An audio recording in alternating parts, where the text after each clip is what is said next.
Okay, Tony. Good evening. This is Tony, David, and Joe here at the cottage in Wilmington.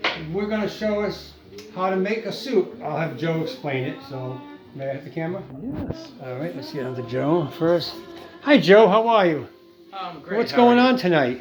Tonight we're making a butternut squash soup. It's completely vegan. It's got all kinds of vegetables, and it's got butternut squash, onions, potatoes. Looks like a mess over here. It's a mess, yes. Uh-huh. It's especially a mess because of your dull kitchen knives. So we're having to do a lot of preparation, but once it's all chopped up, it's a really easy recipe. And what is it going to be? Squash? Yes, this is squash. So this is a pureed soup. It's all going to boil down, and then when it's all cooked down, it's going to go in the blender. So what are all these ingredients? I see this orange. What is that now? Let's chop. This is the squash. Yeah. These are onions, potato. In here is apple, and celery. Okay.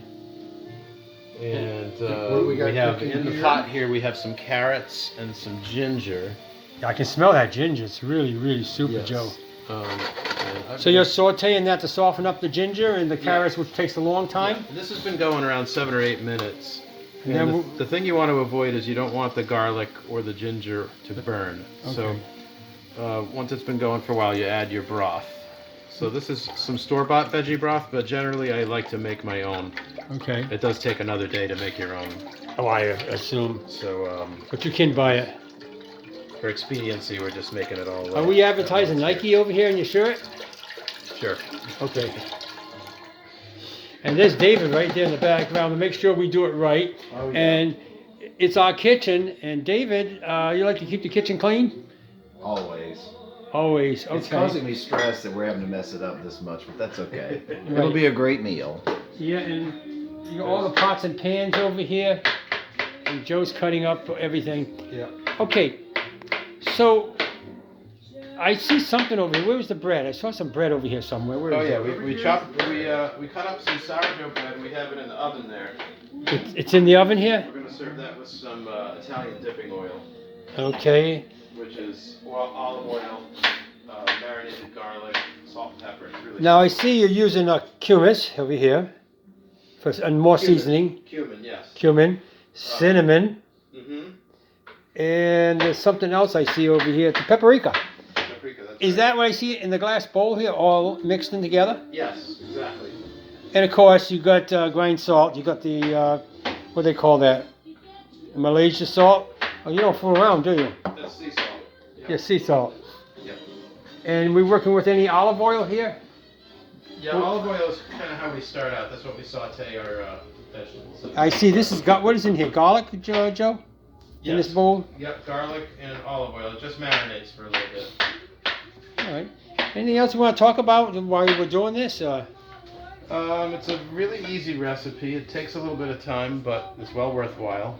It keeps for about a week in the fridge. Oh, it does. Yeah. Okay. Now, if you wanted to thicken it for some reason, is there any way of? You have a couple of options. You could use cornstarch. And Oof. if you do use a cornstarch or any type of a roux, basically, you mix it in cold water. You can use flour Yeah. or a potato starch, and you mix it in cold water and then stir it into your witch's potion there. And what we got it'll here, thicken it. we've got a Stevens, an old 1945 mixer over here, blender or mixer. What's going in there? Well, once everything is boiled down, we're going to puree the soup. Does it work? Oh, you're going to, after everything boils down, yeah. Yes. Okay. Well, that sounds good. It's very interesting. I noticed we're using a electric stove, and I'm sure you like your gas stoves better. I do. Yeah, well, But, you don't always get the option. No, you don't always get those options. our kitchen over here, if you'll notice the background, we call this the Brooklyn kitchen because everything here is the Brooklyn Bridge, more Brooklyn, and then we have for tonight for our wine, whatever we're going to have, of course we have a place to put it, see? So here we go. We got our little liquor display over here, and we got the phone here, but we should take the phone off the hook. What do you think? Yeah, we sure. take that phone off the hook because too many people will be calling us, okay? Yeah. And we don't want that, We okay? don't want that. All right. right, so the phone's off the hook. Uh-huh. Everything else is here. And a little view of our kitchen. It doesn't look too bad, does it? It's small, but I think it's okay. Tin ceilings.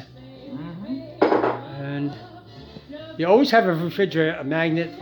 It's a magnetized refrigerator. Yes. And what do we have over here? Some artwork by who? Oh, by Anthony Demings. Oh. The starving artist. The starving, yeah, he starves all the time. Okay. We're going to close, Joe, and I want to thank you. If there's anything else you want to say to the audience, it'd be We'll awesome. take a look at what it looks like when everything's in there. Okay.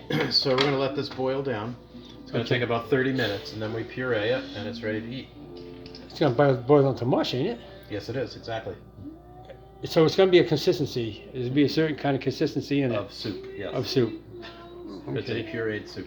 What does a dish like this would cost normally? An average, above average, maybe average restaurant? You'd pay $7 or $8 for a good bowl of a high-end soup in a restaurant.